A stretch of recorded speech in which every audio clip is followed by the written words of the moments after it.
एजाज मलिक साहब, आपकी तरफ आऊंगी। ज़रा आम अल्फाज में हमें समझाइएगा कि क्योंकि ईरान की नेवल फोर्सेस तो ख़त्म कर दिया, अमेरिका का ये क्लेम है, एयर फोर्स उनकी वैसे ही नहीं थी, अब उनके पास बचे ये देसी साख्ता ड्रोन्स और मिसाइल टेक्नोलॉजी जिससे वो अभी तक मुकाबला कर रहे हैं। ऑन दी अदर साइड उनके पास बिलियन ऑफ डॉलर्स के इंटरसेप्टर्स हैं। तो अगर कंपैरिजन में आपसे ये पूछूं कि इंटरसेप्टर्स कितनी तादाद में अभी उनके पास, गल्फ के पास या अमेरिका के पास या इजराइल के पास मौजूद हैं, क्योंकि ईरान के पास तो मिसाइल का बहुत ज़ख़ीरा मौजूद है, आप तो ज़्यादा हमें बेहतर तरीके से समझा सकेंगे। जी बहुत शुक्रिया। देखें, जहाँ तक रिसोर्सेज का ताल्लुक है या हार्डवेयर का ताल्लुक है, तो ये एक एसिमेट्रिकल वॉर ही है टेक्निकली, जिसमें अमेरिका और इजराइल के पास बहुत ज़्यादा रिसोर्सेज हैं और ईरान के पास, चूँकि ईरान पिछले 4 दहाइयों से सैंक्शन का शिकार है, तो उसके पास सिर्फ अपने बनाए हुए इक्विपमेंट हैं और लेटली कुछ चीन की तरफ से उनकी ज़रूर इमदाद हुई है। तो उसमें लेकिन जो एक चीज़ ईरान की फेवर में है वो ये है कि ईरान का इक्विपमेंट तादाद में ज़्यादा है, होम ग्रोन है, ख़ुद वो बना रहे हैं, तो उनके लिए सस्टेनेबिलिटी निस्बतन अभी तक आसान लग रही है अगर हम इसका मुकाबला इजराइल और अमेरिका से करें, जिनके जो एंटी मिसाइल सिस्टम्स हैं वो बड़े अच्छे या सोफिस्टिकेटेड और महंगे भी हैं, लेकिन उनकी प्रोडक्शन साइकिल बहुत तवील है। लॉकहीड मार्टिन या रेथियन जो कंपनीज वो मिसाइल सिस्टम बनाती हैं, वो एक महीने में बहुत कम तादाद में वो प्रोड्यूस करती हैं, तो उनको रिप्लेनिशमेंट का जो है एक मसला होगा अगर ये जंग तवील होती है तो। एब्सोल्युटली, और यही बात है। आई थिंक एक महीने में 6 शायद वो इंटरसेप्टर अगर तैयार कर रहे हैं। ऑन दी अदर हैंड वो $20,000 के अंदर देसी साख्ता ड्रोन्स तैयार कर लेते हैं, जिसका मुकाबला ही कोई नहीं है। बट साहब, जैसे मैंने प्रोग्राम के शुरू में बोला था, मैं ये तो हथियारों का हमने कंपैरिजन कर लिया, और आई थिंक अब public really wants to know कि ईरान के अंदर जो रिजीम है, जैसे उन्होंने कहा कि खामनाई के बाद उनका बेटा मुश्तबा आएगा, तो उन्होंने एक पूरी दुनिया को सिग्नल दिया है कि पॉलिसी वही चल रही है। ब्लड लाइन को अगर हम लेकर आए हैं तो इसका मतलब है जो आयतुल्लाह के डिसीजन थे ये मुश्तबा भी वही लेगा। Basically that was a silent message to the whole world. America कह रहा है कि नहीं भाई ऐसा नहीं होगा, हमारी मर्जी से आएगा जो भी सुप्रीम लीडर आएगा। तो ये बड़ा क्रिटिकल सी एक सिचुएशन हो गई है। फिजा, आप ठीक कह रही हैं। देखिए, आपकी बात को मैं समझ रहा हूं और अवाम भी समझ रही है। ना वो पहले ईरान के वालिद को तस्लीम करता था, अब वालिद का बेटा आ गया, ना वो बेटे को तस्लीम करता है।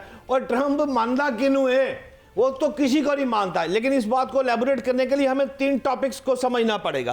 पहला देखें ना कि हो क्या रहा है इस वक्त। हो ये रहा है कि ईरान पर अब तक 5000 टन से ज्यादा बारूद गिराया जा चुका है। अच्छा, ईरान की जानब से भी तकरीबन 571 मिसाइल और 1391 ड्रोन इस्तेमाल किए जा चुके हैं। अब ये दोनों साइड से जब ये हुआ है तो इसके 3-4 इंपैक्ट्स पर गौर करें। आप गौर करें कि इससे माहौल के साथ साथ इंसानी सेहत पर भी बुरे असरात जो पड़ेंगे वो भी आने वाले दिनों में ये सारे इंपैक्ट आने हैं। जी जी। दूसरा, आप ये गौर करें कि फिर ईरान पर हमले से सिर्फ 48 घंटे पहले मोदी कहा था, मेरा यार, मोदी सरकार तो इसराइल गई हुई थी। क्यों गई हुई थी? क्या लेने गई हुई थी? बात यह है, भारत जो कभी गैर जानबदार होने का चैंपियन बनता था, अब वाज़ेह साइड लेने पर मजबूर हो गया ना, आ गया, खुल के नंगा हो गया मोदी साहब। अच्छा, अब इन तीनों चीज़ों को, दोनों चीज़ों को अगर आप गौर करके आगे लेके जाएंगी तो इस वक्त सूरत हाल ये है कि जंग के इब्तदाई दिनों में ही, यानी 100 घंटों में जो मैंने स्टडी किया है, उसमें लागत जो आई है वो 3.7 अरब डॉलर रही है, यानी रोजाना 891.4 मिलियन डॉलर। इतनी बड़ी लागत के साथ ये काम चल रहा है। और इकोनॉमिक टाइम्स जब मैंने स्टडी किया तो उसके मुताबिक ईरान के खिलाफ जंग के पहले 48 घंटों में आलमी मंडियों में सरमाया कारी का जो 3.2 ट्रिलियन डॉलर का नुकसान इस वक्त हो चुका है। अब आखिरी 4 लाइनें जी। बात यह है, पाकिस्तान इस जंग का फरीक ना भी हो तो भी इक्तिसादी फ्रंट लाइन पर खड़ा है, क्योंकि खलीज जंग में हमारा रोल है ये जंग का मतलब ये है कि पाकिस्तान पे असर इसका होना है, महंगाई है, तेल है, बिजली है, दबाव है, मौशियत है। लेकिन ये सारी बातें अपनी जगह पे दुरुस्त है। मैं मौके से फ़ायदा लूँगा क्योंकि मेरे पास फ़ज़ाओं का बादशाह बैठा हुआ है, air vice marshal retired Ejaz साहब।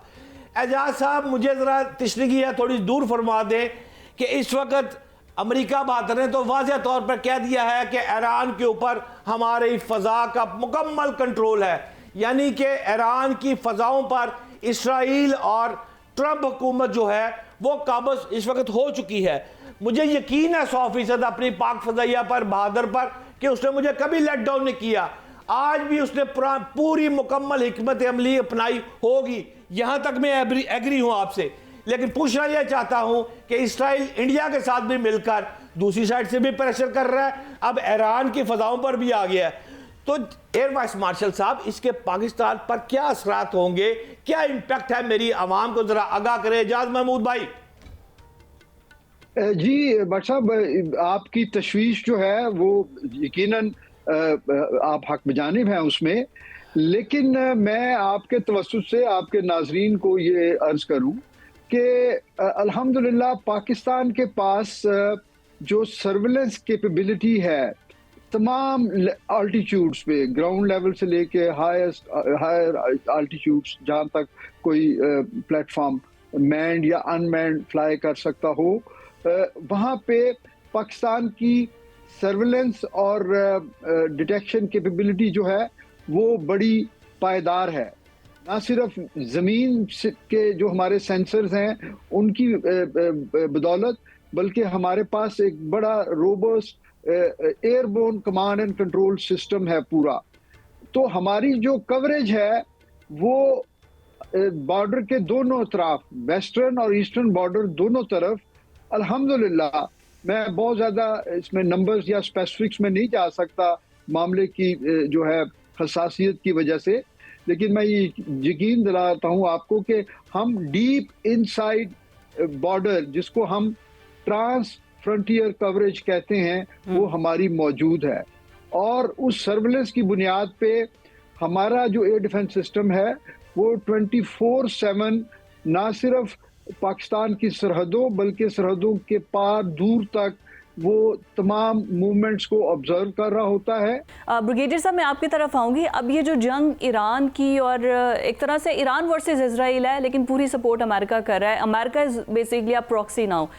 तो क्या आपको लग रहा है कि ये, जिस तरह बहुत से ऐसे इंटरनेशनल मीडिया इसको कह रहा है कि ये मजहबी जंग है, ये एक प्रॉक्सी वॉर भी है रशिया और अमेरिका की, या ये जंग मज़ीद लंबी हो सकती है मिड टर्म इलेक्शन से, या तो पहले ट्रंप इसका फैसला कर देगा या फिर इसको पोस्टपोन करके मिड टर्म इलेक्शन के बाद इसको आगे कंटिन्यू करेगा? तो आपको क्या नज़र आ रहा है कि यह वाकई ये जंग बहुत लंबी होने जा रही है? देखिए, जिस तरह इन्होंने कहा, ट्रम्प ने भी कहा 4 वीक्स है, कल इनके सेक्रेटरी वार ने भी बात की है, 4 to 6 वीक्स इन्होंने बात की है। और ऑलरेडी देखिए कांग्रेस ने भी इंडोर्स कर दिया है, सेनेट ने भी इंडोर्स कर दिया है। जो शुरू में खदशात थे वो तो खत्म हो गए हैं। तो जो हाउस ऑफ रिप्रेजेंटेटिव्स हैं दे आर विद ट्रम्प है, तो it will continue. The ultimate aim ये है, दे इस मौके से वो फायदा उठा के they want to erode the combat capabilities potentials of Iran. जो कुछ बचा खुचा हो वो कहते हैं उसको मलियम ऐड करें। मोस्ट इंपॉर्टेंट डेवलपमेंट जो अभी हो रही है, जिसका एक प्रेसिडेंट हमने बात की थी, बूट्स ऑन ग्राउंड की बात की है, तो लाइकली देखे एक डेवलपमेंट हो रही है साइमल्टेनियसली। एक जो कुर्द हैं वो एक्टिवली इन्वॉल्व होना शुरू हो गए ऑलमोस्ट, और प्री स्ट्राइक्स अभी ईरान उधर भी कर रहा है। क्योंकि अब अगर ये आते हैं, देखें इनकी जो कुर्द हैं, वैसे देखा जाए तो इनके ये तुर्की में भी है, इराक में भी है, ईरान में भी है। जो ईरान में कुर्द है उनकी पॉपुलेशन इस 80 लाख के करीब हैं, और इनके साथ ही वो इराकी कुर्द हैं। इरबिल इज ए प्लेस जहाँ पे यूएस के 2 बेसिस हैं। अब ये वो जंप ऑफ पॉइंट बन सकता है, और ऑलरेडी वहाँ पे उनके जो फाइटर्स है, they are known as Peshmerga, कि जो they are ready to face death, उनको अभी यूज करने लगे हैं CIA वाले। उनको अगेंस्ट वहाँ से लॉन्च करेंगे टुवर्ड्स ईरानी कुर्दिस्तान, और उसके बाद सब्सिक्वेंटली उस एरिया में कोई गड़बड़ करेंगे। So we can not rule out the possibilities, क्योंकि वहां से कदम उठाया जा चुका है। यहाँ से भी आपको बिजी रखेंगे, वहां से भी आपको डालेंगे। अल्टीमेटली वो चाहते हैं कि हर चीजें आपको इतना आप कमजोर हो जाएं, दैट्स वाई वो कह रहा है कि लेकिन मुमकिन ऐसा नहीं है, Iran will never give in, कि वो ईरान की अपनी हिस्ट्री है वो है। और जिस तरीके से मैंने बात की है कि मिसाइल उनके पास काफी साइजेबल स्ट्रेंथ है, अगर मिसाइल ना भी हो तो ड्रोन्स का इतना इम्पैक्ट है मौजूद